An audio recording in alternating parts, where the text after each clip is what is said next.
morning po. Yan, nakikita natin yung tinda ni tatay.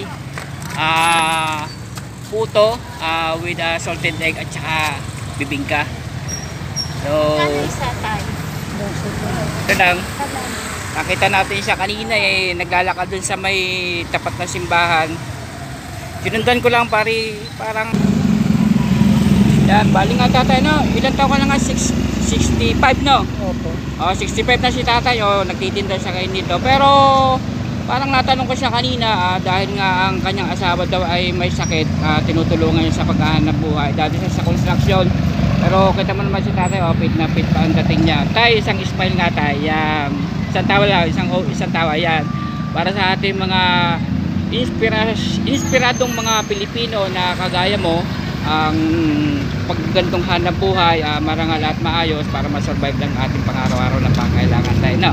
So ang iyo pong anak, ilan po anak nyo? 4 po. 4 po, may estudyante pa po. Balita, ikaw tayo, di ba? Kahit pa paano may pangarap pa tayo sa buhay kahit na magandang edad na, di ba? Anong pangarap pa sa buhay kahit ano? Makaraos araw-araw?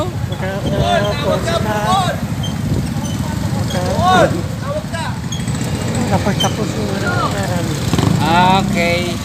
Yan po, sa kahit ano pong edad, hindi na po pinipili talagang pangarap. Hanggat nabubuhay tayo, eto lang tayo. Fight lang tayo, laban lang tayo. Si tatay, inspirasyon to para sa lahat ng mga Pilipino sa buong mundo.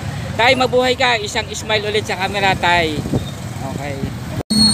Nakita naman natin si tatay, medyo naluha ng kaunti, pero kung may konti man siyang problema, papasahin natin siya kahit paano, ha. Tay, ha. Marami naman pong bumibili kay tatay. Ang sabi niya, isang buwan pa lang naman daw siya nagtitinda. Nagkaroon ng problema yung kanyang asawa, nagkasakit. Tinutulungan niya para sa pagpapagamot. Hindi ko na po natuloy ang interview sa kanya kasi lumuha na po siya at tuloy ang napaiyak.